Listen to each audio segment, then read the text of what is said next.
বহুদিন হ'ল তোমাৰ কোনো বাতৰি নাই। সময় পোৱা নাই নে মোৰ পৰা আঁতৰি আছা তুমি অভিমান কৰি? নীলিম সাগৰৰ ঢৌৰ মাজত তোমাক বিচাৰোঁ, তুমি যে মোৰ কল্পনা বিভোৰ। উৰি যোৱা প্ৰকৃতিকো কাণে কাণে সুধোঁ, পাৰে নেকি ক'ব তোমাৰ খবৰ? নপৰেনে মনত তোমাৰ এৰি অহা দিনৰ কথা? অতি পলে পলে তুমি মোক কাষত বিচৰা। কি হ'ল এবাৰ তুমি ক'বানে? কিয় মোৰ খবৰ নোলোৱা? কাগজ ফালি পেলোৱাৰ দৰে মোকো পেলালানে ডাষ্টবিনত? নে পাইছা তুমি কোনো তোমাৰ যোগ্য যাক তোমাৰ প্ৰয়োজন? চাবা কিন্তু লোহাৰে লোহাৰক পিটিলে শব্দ হয়, লোহাৰে সোণক পিটিলে শব্দ নহয়।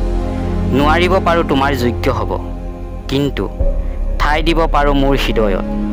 সময় পালে এবাৰ মোৰ খবৰ ল'বা, কেনে আছোঁ তোমাৰ বিনা। তুমি চাগে এতিয়া সপোন পুৰীত ৰঙীন জীৱনৰ মায়া নগৰীত, আৰু মই তোমাৰ স্মৃতি বুকুত বান্ধি পাৰ কৰিছোঁ উজাগৰি ৰাতি।